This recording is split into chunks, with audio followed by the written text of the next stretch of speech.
Professor Yunus এসে অনৈতিক কাজে ডুবে গেছে। তো প্রিজন সার্ভিস কোন গাড়ি দেবে না দেবে সেটা তো প্রিজনের আইনের প্রতি শ্রদ্ধাশীল হয়ে তারা কিন্তু সারেন্ডার করেছে, তাদেরকে গ্রেপ্তার করা হয় নাই। প্রিয় দর্শক, দৈনিক ইনকিলাব ডিজিটালে আজকে আমাদের মধ্যে অতিথি হয়ে এসেছেন বাংলাদেশ সুপ্রিম কোর্টের আইনজীবী এবং সাবেক অবসরপ্রাপ্ত major barrister Sarwar Hossain. Barrister Sarwar Hossain, Inqilab ডিজিটালে আপনাকে স্বাগত জানাচ্ছি।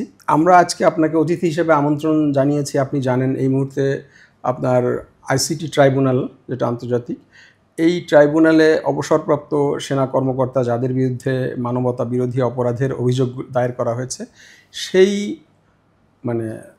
আসামি পক্ষের বা অভিযুক্ত পক্ষের আপনি প্রধান আইনজীবী।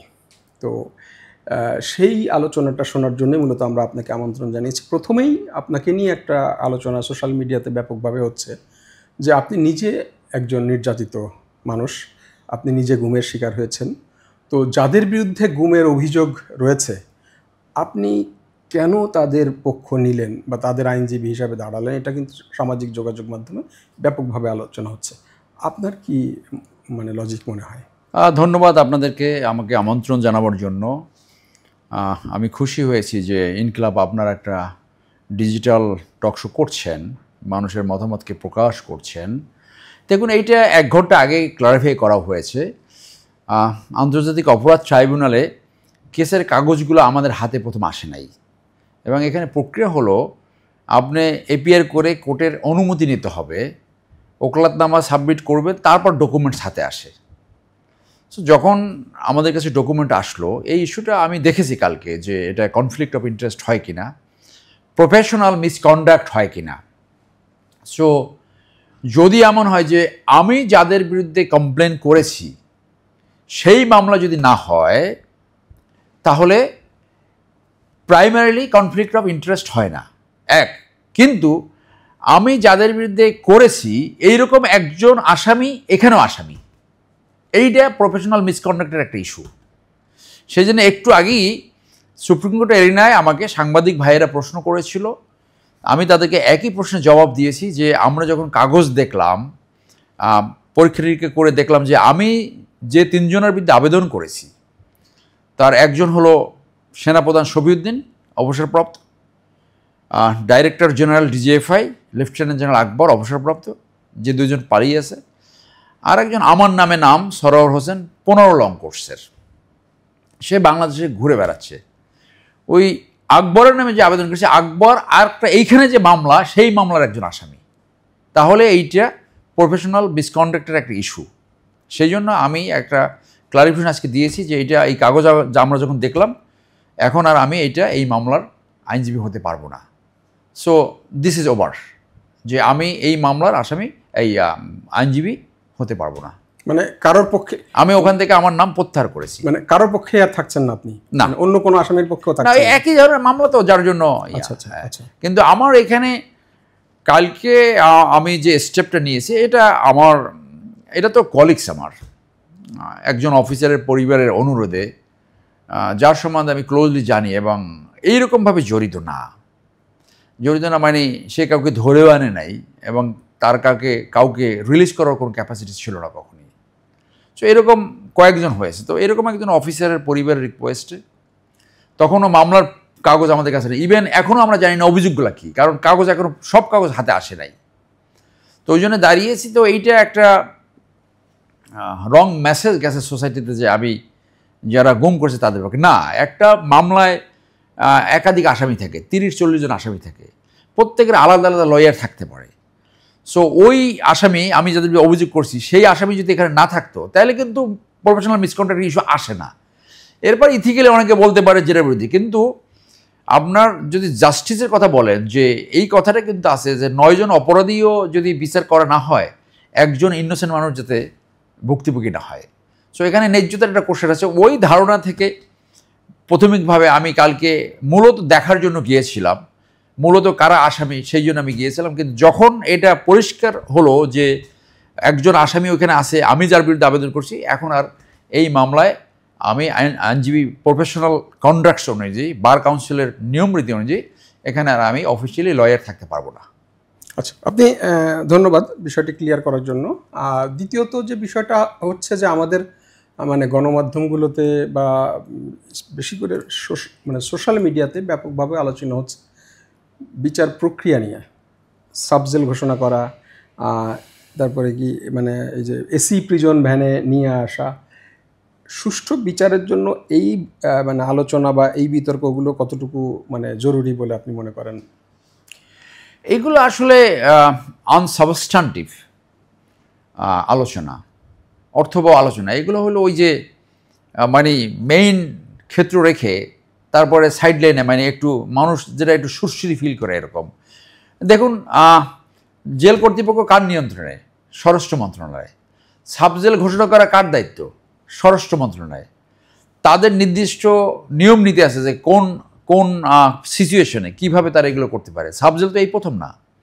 সাবজেল এর আগে বেগম জিয়া এবং শেখ হাসিনা তো সাবজেলে ছিল, আরও অনেক সাবজেল ছিল। 69-এ শেখ মুজিব সাহেব সে সাবজেলে ছিল, ঢাকা ক্যান্টনমেন্টে যে তাকে বন্দি রাখছিল 69-এর ঘটনায়, তখন সেটাও সাবজেল ছিল। তারপরে সরকারের কনভেনিয়েন্স অনুযায়ী নিরাপত্তা সব বিবেচনায় নিয়ে তারা যে কোনো সময় যে কোনো বিল্ডিংকে সাবজেল ঘোষণা করতে পারে, এটা দোষের কিছু না। আর এই 15 জন অফিসার যারা আটক রয়েছে, টোটাল 25 জন অফিসার, এই 15 জন অফিসার কিন্তু সার্ভিং। তো এইটা অনেকে মিস করে যে সেনাবাহিনীকে যেভাবে কন্ট্রোভার্সিয়াল করেছে আওয়ামী লীগ, ওই ধারণাটা মানুষের ভিতরে এখন রয়েছে। কিন্তু সেনাবাহিনী তো সেই ফাইনালিটি, বিজয় অর্জনের ফাইনালিটি প্লেট তো সেনাবাহিনী করেছে। সেনাবাহিনী যদি 3 তারিখ ঘোষণা না করতো যে তারা গুলি করবে না, তাইলে হুনোস শেখ হাসিনা কি পতন হতো, কী ঘটতো? একটা সিভিল যুদ্ধ হতে পারতো, রক্ত গঙ্গা বয়ে যেতে পারতো। এগুলো ভুলে যায়, খুব অল্পতে ভুলে যায়। সো ফাইনাল যে সেনাবাহিনী যখন শেখ হাসিনা যখন সেনাবাহিনীকে নির্দেশ দিলেন জীবন অবাক না করলে কে করবে? 28% মিল্ক ফ্যাটের অবাক করার সাথে ফ্রেশ মিল্ক পাউডার। জীবন অবাক করুক প্রতিদিন। জনগণের উপরে গুলি করতে সেনাবাহিনী যখন বললো যে আমরা গুলি করবো না, এটাও তো একটা বিদ্রোহ ছিল। ডেফিনেটলি। এবং সেইখানে যদি পতন না হতো, তাহলে তো জেনারেল ওয়াকার সহ 3 বাহিনী প্রধানের এখানে কোর্ট মার্শাল হতো, তাদের তো ফাঁসিও হতে পারতো। সেই জন্য বলছি, তাহলে সাবজেল এবং মানুষের কিছু রোশনালও থাকতে পারে, কিছু উদ্ভ্রান্ত মানুষ আছে না, মনে করেন সেনা অফিসাররা যদি এখানে যায় বা জেলে যায়, মনে করেন তাদেরকে নর্মাল জেনে পেল, সেখানে তো একটা দাঙ্গা বাজতে পারে, সেখানে মারামারি হতে পারে। সো এখানে বড় ধরনের একটা নিরাপত্তার ইস্যু আছে, যার জন্য সরকারের এটা কনভিনিয়েন্স, সরকারের সার্বিক বিবেচনায় সরকার এটা দায়িত্ব নিয়েছে এবং এটা আমি মনে করি অত্যন্ত যুক্তিযুক্ত সিদ্ধান্ত। এখন আসেন আপনি এসি ভ্যান। আচ্ছা, এসি ভ্যান কে নিয়ন্ত্রণ করে? ভ্যান কে নিয়ন্ত্রণ করে? আর প্রিজন সার্ভিস, তো প্রিজন সার্ভিস কোন গাড়ি দেবে না দেবে সেটা তো প্রিজনের ইয়া, যে গাড়ি অ্যাভেলেবেল সেই গাড়ি পাঠিয়েছে। তো এই যে কথা এসি নন এসি, আইনের সমতার কথা হলো everybody is equal before the law. তার মানে একই অফেন্সে একই রকম শাস্তি হবে। বাংলাদেশের নাগরিক আপনি ভোট দিতে পারেন কিনা, আপনার হাউজিং আছে কিনা, আপনি আইনের প্রোটেকশন পান কিনা, কিন্তু আইনের ভিতরেও তো আবার ডিভিশন আছে। কি ডিভিশন আছে? আপনি যদি জেলখানায় যান, সাধারণ মানুষ যদি জেলখানায় যায় সে কি ডিভিশন পায়?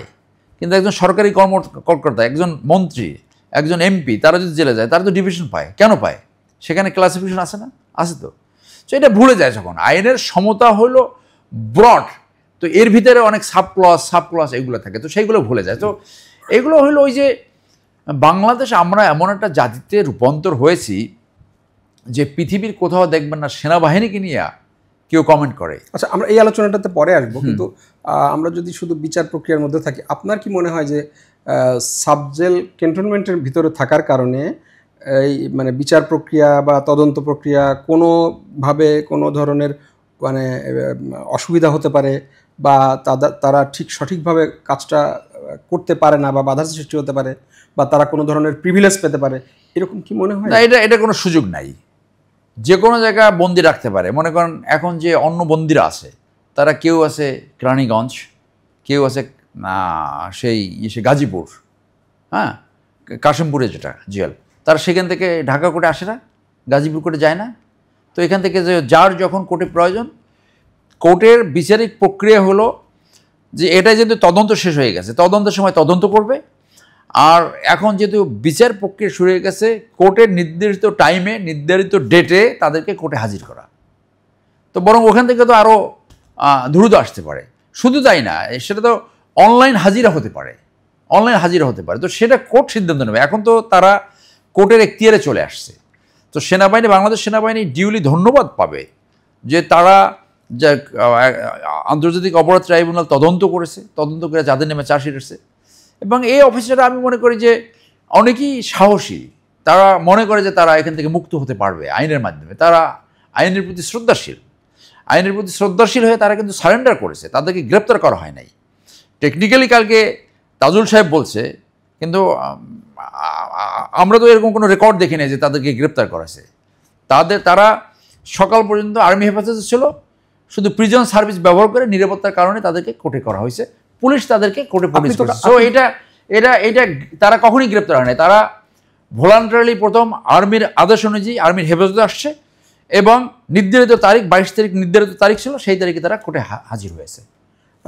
আপনি তো গতকাল যেহেতু তাদের আইনজীবী ছিলেন এবং আইনজীবী হিসাবে তাদের সাথে কথা বলার সুযোগ পেয়েছেন, আপনি এখন বললেন যে তারা অনেক বেশি কনফিডেন্ট যে তারা এই ধরনের কোনো অন্যায়ের সাথে জড়িত না, বা তারা মানে আইনগত প্রক্রিয়ায় তারা মুক্ত হতে পারবে বলে তারা মানে বিশ্বাস রাখে। আপনার তাদের সাথে কথোপকথন তারা আপনাদেরকে মানে কি জানিয়েছেন? না, আমি মূলত একজন আমার কাছে আসছে, একটা পরিবার, তো সে আমাকে রিকোয়েস্ট করেছিল যে স্যার আমার কেসটা আপনি দেখেন। ওই একজন, বাকি সবাই আসে নাই। বাট কালকে ইন জেনারেল আমাকে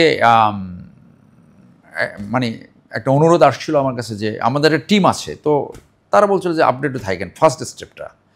তখন ওই যে ডকুমেন্ট আসে নাই বলে আমি দেখি নাই যে আমি যার বিরুদ্ধে কমপ্লেন করছি সেরকম একজন লোক এখানে আছে।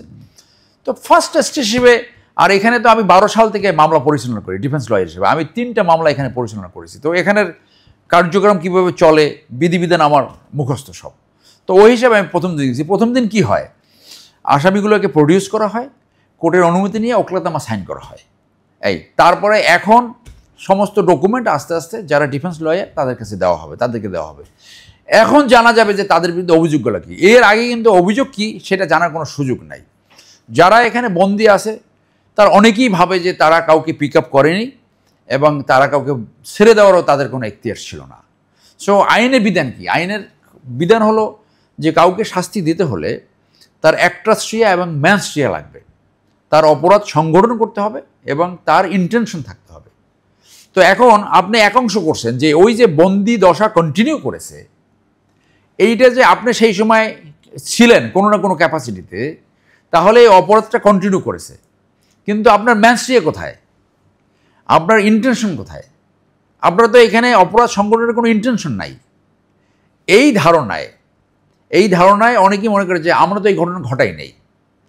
এবং বাংলাদেশ আর্মিতে ওই কালচার, সুপিরিয়র রেসপন্সিবিলিটির একটা কথা যেটা বলা হচ্ছে, খুব মানে সুপিরিয়র রেসপন্সিবিলিটি তো যাবে শেখ হাসিনার কাছে, আচ্ছা তারেক সিদ্দিকের কাছে। সুপিরিয়র রেসপন্সিবিলিটি তারা, ইভেন ডিজি, আপনি তো একটা ইন্টারভিউ দেখেছেন যে গুম কমিশনের চেয়ারম্যানের সাথে কথা বলতে গেছিল, 2বার গিয়েছিল জেনারেল আকবর, আমি যাকে আসামি করেছি আমার গুম করার জন্য।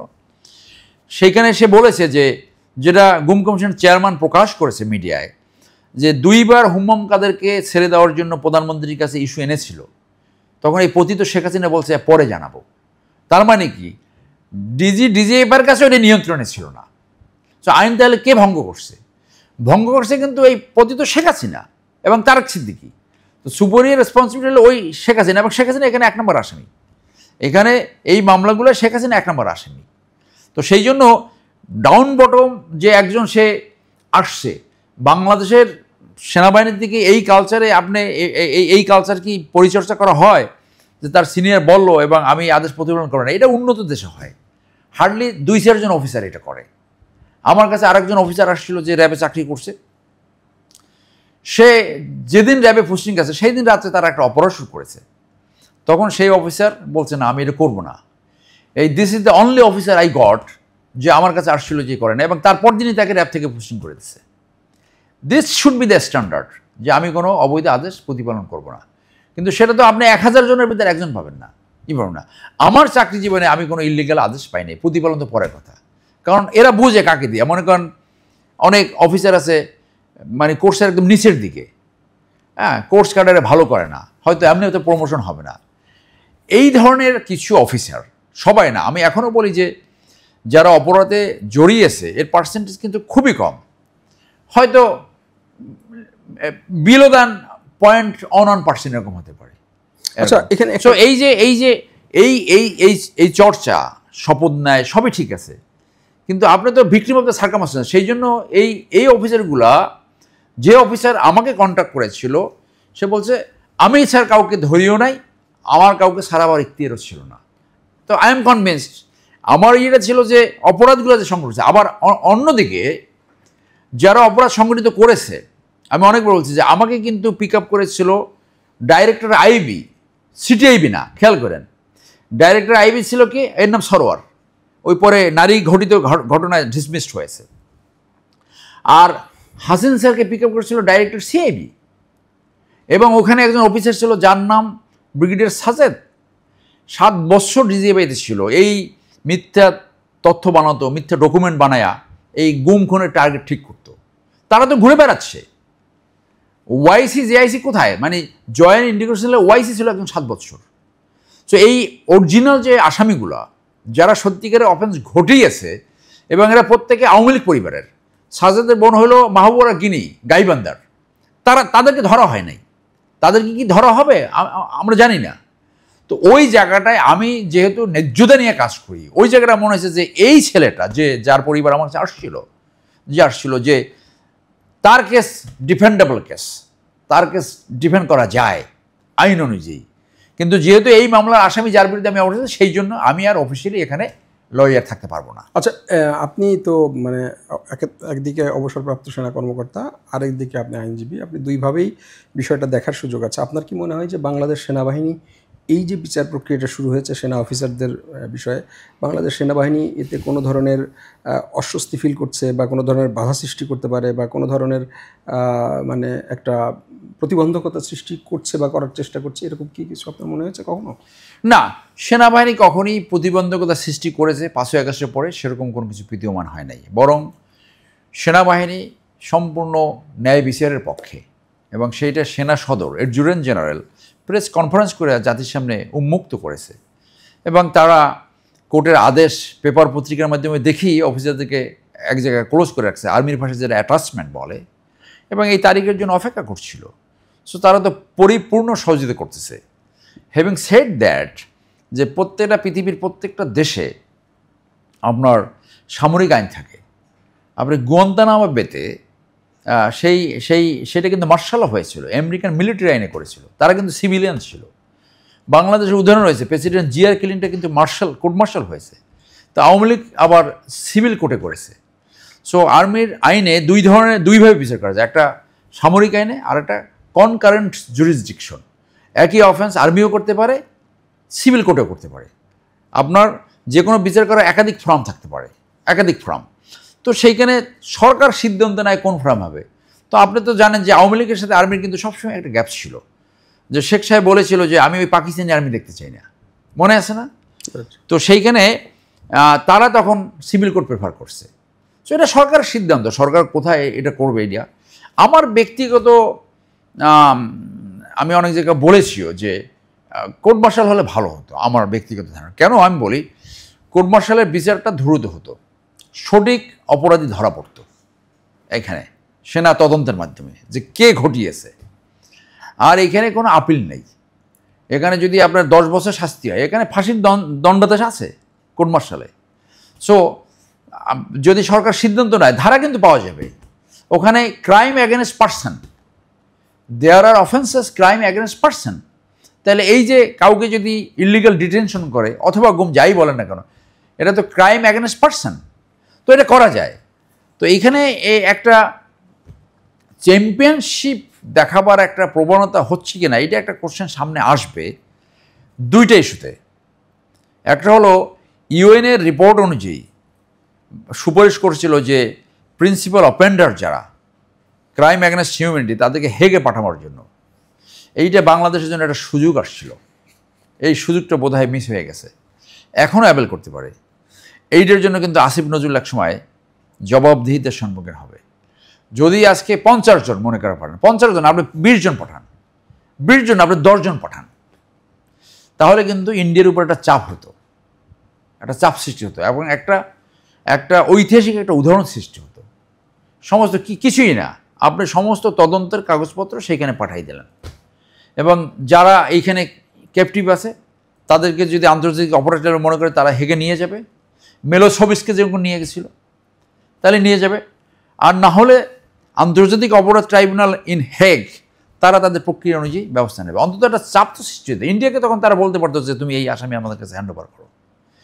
এই সুযোগটা নষ্ট হয়েছে। এবং এখানে আরেকটা বড় ইস্যু সামনে আসতেছে, 3rd অ্যামেন্ডমেন্টটা, যেটা 8ই অক্টোবর করা হয়েছে। পুলিশ রিপোর্ট সাবমিট করার সাথে সাথে শাস্তি শুরু হয়ে যাবে। কি? চাকরি থাকবে না, নির্বাচন করতে পারবে না। এইটা কোনো আইনের সাথে যায় না। এইটা ফেসিজমের সময় এটা হয়েছে। তারা অ্যামেন্ডমেন্ট করে কাদের মোল্লাকে ফাঁসি দিয়েছিল যখন রিভিউ পিটিশন পেন্ডিং ছিল।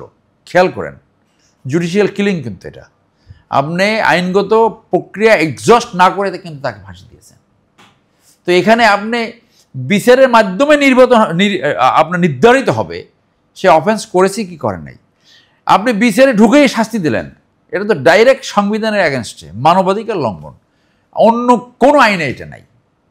তো এইটা করলে এই একটা ধারা ব্যবহার করে ভবিষ্যতে, আজকে কিপ ইট রেকর্ডেড, ভবিষ্যতে সমস্ত মামলা খালাস হয়ে যাবে। আচ্ছা, এখানে আপনি যে এই প্রশ্নটার উত্তরটা যেভাবে শুরু করেছিলেন, আমরা দেখেছি 5 তারিখের পর থেকে আপনার কিছু ব্যক্তি গোষ্ঠী বা মহল থেকে সেনাবাহিনীকে টার্গেট করে নানা ধরনের উস্কানিমূলক উত্তেজিত বক্তব্য দেওয়া হয়েছে, যেটা বাংলাদেশে এই ধরনের প্রেসিডেন্ট খুব কম। যে সেনা ক্যান্টনমেন্ট গুড়িয়ে দেওয়া হবে এই বিভিন্ন ব্যক্তির নামে, ইভেন সরাসরি সেনাপ্রধানকে টার্গেট করেও আমরা তো এরকম আলোচনাটা হয় নাই, আমরা দেখি নাই। তো এই আলোচনাটা হঠাৎ করে, মানে আমাদের এই যে বিপ্লব পরবর্তী, যখন আমাদের সরকারটা দেশপ্রেমিক সরকার বলে আমরা মনে করছি, যারা কোনো বিদেশি শক্তির কাছে নতজানু নয়, তো সেই সরকারের সময়ে এভাবে একটা প্রতিষ্ঠান, যেটা বাংলাদেশের সার্বভৌমত্বের মানে সর্বশেষ মানে আশ্রয়স্থল, যেটা যারা জনগণের মানে ভালোবাসার উপরেই বেঁচে থাকে, টিকে থাকে, যুদ্ধ করে, তো সেই জায়গাটাতে এইভাবে বিতর্কিত মানে করা কতটা ঠিক হচ্ছে, এবং এতে দেখুন সমস্যা হতে পারে? দেখুন, এটা আমি অনেক জায়গায় বলেছি, অনেক ফর্মে আমরা দেখতে পাচ্ছি যে কিছু ইয়াং টার্ক, ইয়াং ছেলেপান প্রতিষ্ঠানের বিরুদ্ধে কথা বলে, ডিজিএফআই বিল্ডিং ভেঙে দেবে। তো আপনি গোয়েন্দা ছাড়া চলতে পারবেন? পৃথিবীর কোনো দেশ চলতে পারছে? আপনি সঠিক তথ্য বা শত্রু তথ্য কোথেকে পাবেন? এগুলো মানে বালখল্যতা, মানে ওই যে বলে না সেরকম। আবার আমি একজন ব্যারিস্টার, আমি দেখি যে জনসম্মুখে প্রতিষ্ঠান হিসেবে সেনাবাহিনীকে প্রতিনিয়ত হেট স্পিচ দিয়ে যাচ্ছে, মানে ঘৃণা ছড়াবার যে বক্তব্য। সো আমরা তো বলি যে ব্যক্তির বিরুদ্ধে যে অফেন্স করছে তার বিরুদ্ধে কথা বলবো। আমি নিজে আবেদন করেছি। সো এই যে কথা বলে, এইটা একটা ক্রিমিনাল অফেন্স হচ্ছে, এইটা একটা ক্রাইম অ্যাগেনস্ট কান্ট্রি, ষড়যন্ত্র। এইটা আমার মনে হয় এখনই বাড়িত করা দরকার। এবং এই যারা আনছে যে কন্টিনিউয়াসলি জনসমক্ষে জাতীয় প্রতিষ্ঠান সেনাবাহিনীকে ডিফেম করছে, মিথ্যা ছড়াচ্ছে, হেট স্পিচ দিচ্ছে, তাদেরকে এখন আইনে আশ্রয় আনা দরকার বলে আমি মনে করি। এটা পৃথিবীর কোথাও পাবে না। ইন্ডিয়া, পাকিস্তান কোথাও দেখছেন? ইন্ডিয়াতে ওই যে কার্গিল ওয়ারে একটা লেফটেন্যান্ট মারা গেছিল, পুরো জাতি সেনাবাহিনীর পাশে দাঁড়িয়েছে। এই দেশে যে জাতি গঠন হয় নাই, এইটা হলো সবচেয়ে বড় লক্ষণ, যে প্রতিষ্ঠান নিয়ে কথা বলে। হ্যাঁ, কোনোদিন সেনাবাহিনীতে চাকরি করে নাই, মানে আত্মীয় স্বজনও কিছু নাই, মানে একেবারে মানে বস্তির ছেলেদের মতো। বস্তির ছেলেও বলে না, মানে ঘাড় রগ এখান থেকে ফুলে ওঠে, মানে চোখ মনে হয় বের হয়ে যাবে, যে ফেসিয়াল এক্সপ্রেশন করে। মানে এইটা হলো একটা ওই যে বলে না চিপ পপুলারিটি, মানে সস্তা জনপ্রিয়তা অর্জন করার জন্য, যে সেনাবাহিনীকে নিয়ে কথা বললে বোধহয় তার জনপ্রিয়তা বেড়ে যাবে। এতে যে তার নিজের ইমেজ ক্ষুণ্ণ হচ্ছে, সে যে রাষ্ট্রবিরোধী কাজ করছে সেইটা সে রিয়েলাইজ করতেছে না। এবং আমি মনে করি টুডে টুমরো তার জবাবদিহিতার আওতায় আনা উচিত বলে আমি মনে করি। এর ভিতরে তো আপনাদের মতো যারা আইন বোঝার লোকজন আছে, তারাও কেউ বলছে, আপনাদের পেশার লোকজন, আবার সরকারের কোনো উপদেষ্টাও তো এভাবে বলছেন, বাট তারা তো শপথবদ্ধ সংবিধান রক্ষার জন্য, রক্ষার জন্য না। এক্স্যাক্টলি, এই যে সরকারটা গঠন করেছে, এটা তো আমরা অনেকবার বলছি, এটা তো বিরাট আলোচনা যে এটা ফেল করেছে এই কারণে, বিপ্লব পরবর্তী সরকার যেভাবে গঠিত হওয়ার কথা ছিল সেভাবে গঠিত হয়নি। এখানে চ্যালেঞ্জ ফেস করা, ক্রাইসিস ম্যানেজমেন্ট করার একজনও নাই। এরা এসে দুর্নীতিতে জড়াই গেছে। প্রফেসর ইউনুস এসে অনৈতিক কাজে ডুবে গেছে। ইউনিভার্সিটি লাইসেন্স, আদম ব্যবসার লাইসেন্স, ট্যাক্স মৌকুফ, এবং যেখানে যায় সেখানে ওই মহিলাদেরকে নিয়ে যায়। গ্রামীণ এনজিও টাইপের একটা সরকার গঠন করছে। So they have failed. অর্থাৎ আমাদের যে স্যাক্রিফাইস হয়েছে, এদেশের নাগরিক যে স্যাক্রিফাইস করেছে সেইটা সে ভুলণ্ঠিত করেছে। আমাদের জাতি গঠনের আর একটা সুযোগ আমরা হারিয়েছি, এবং যাদেরকে দিয়ে এই অন্তর্বর্তীকালীন সরকার গঠন করছে এটা অনেকেই আর্মির ডাইনামিক্স সম্বন্ধে, আর্মির ক্যাপাসিটি সম্বন্ধে, আর্মির ইনার কালচার সম্বন্ধে কোনো ধারণা নাই, এবং অনেকে তাদের কথাবার্তায় আর্মির প্রতি একটা বিদ্বেষ, ওই যে বক্তব্য দেয় বাইরে রাস্তায় ওই যে ক্যানভাসারের মতো, ওই রকম মানে মেন্টালিটি বহন করে, যার জন্য আর্মিকে সঠিকভাবে জাতি গঠনে সম্পৃক্ত করে নাই। ফ্যাক্ট রিমেন্স, পৃথিবীর কোনো দেশ আর্মির যথাযথ সম্পৃক্ত ব্যতীত কোনো জাতি কোথাও গঠন করে নাই। আপনি চার্লস দ্য গল বলেন, আপনি এই যে মার্শাল টিটু, হ্যাঁ, Alexander the great, Napoleon the Bonaparte, আমেরিকার 44 জন প্রেসিডেন্টের ভিতরে 34 জন আসে মিলিটারি ব্যাকগ্রাউন্ড থেকে, মিলিটারি চাকরি করে তারপর তারা পলিটিক্সে জয়েন করেছে। এইগুলো তারা কখনোই জাতির সামনে আমাদের ইয়াং জেনারেশনকে বলে না। এবং একটা প্রতিষ্ঠান যে সময় একসময় সবসময় ব্রিলিয়ান্ট ছাত্ররা আর্মিতে যেত, তারা বাংলাদেশ সহ পৃথিবীর যে কোনো জায়গায় সাকসেসফুলি লিড করতে পারে। সেই ধরনের অফিসারদেরকে নিয়ে কথা বলে কে যে মেট্রিক পাস করছে 10 বার পরীক্ষা দিয়া, কথা বলে কে মেট্রিক পাস করে নাই, কথা বলে কে আর্মির সৈনিক হওয়ার যোগ্যতা না, এবং জাতীয় স্বার্থ এবং জনস্বার্থ বিঘ্নিত করে তারা সেনাবাহিনীর প্রতিষ্ঠানের বিরুদ্ধে তারা কথা বলে। অফকোর্স যে অফেন্স করেছে তার বিরুদ্ধে আমরা কথা বলবো, এবং তার বিরুদ্ধে আমরা বিচার করব। সেটা কোর্ট মার্শাল হতে পারে, সিভিল কোর্টে হতে পারে। হাউ স্টুপিড ইউ আর যে আপনি কন্টিনিউয়াসলি জনসমক্ষে সেনাবাহিনী নিয়ে কথা বলছেন, যার জন্য কখনো না কোনো এইটার বিরুদ্ধে অ্যাকশন হবে বলে আমি মনে করি। আচ্ছা, আপনি মানে সরকারের অনেক ব্যর্থতার কথা বললেন, সামনে নির্বাচন ফেব্রুয়ারিতে কথা বলা হচ্ছে। আপনি কি মনে করেন যে একটি সুষ্ঠু, আপনি তো রাজনীতিবিদও, সুষ্ঠু অবিতর্কিত এবং সুন্দর নির্বাচন করার জন্য এই সরকারের যথেষ্ট সক্ষমতা আছে এবং তারা সেটা করতে পারবে? আমি সেটা মনে করি না, বরং নির্বাচন হবে কিনা সেটা নিয়ে যথেষ্ট সংশয় রয়েছে। আপনার সংশয়ের কারণ? সংশয়ের কারণ হলো আইনশৃঙ্খলা পরিস্থিতি। পুলিশ যে পুলিশিং ডিউটি করা, সেই ডিউটির মধ্যে এখনও ক্যাপাবিলিটি অর্জন করে নাই। ফ্যাক্টরি মাইন্স আমরা যে দেখেছি, এটা কি তারা অর্জন করে নাই না করতে চাচ্ছে না? কোনো করতে চাচ্ছেও না, দুইটাই সত্য। এবং এটা তো এত দিন লাগার আপনার পৃথিবীর কোথাও তো উদাহরণ দেখাতে পারবে না যে একটা পুলিশ বাহিনী সবাই পালিয়ে গেছিল।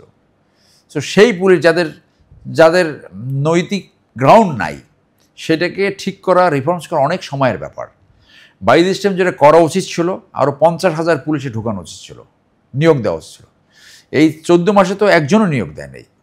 এবং গত 15 বছরে আওয়ামী লীগ বেছে বেছে সমস্ত তাদের লোক এখানে ঢুকিয়েছে, এখানে ইন্ডিয়ান নাগরিক এখানে চাকরি করেছে।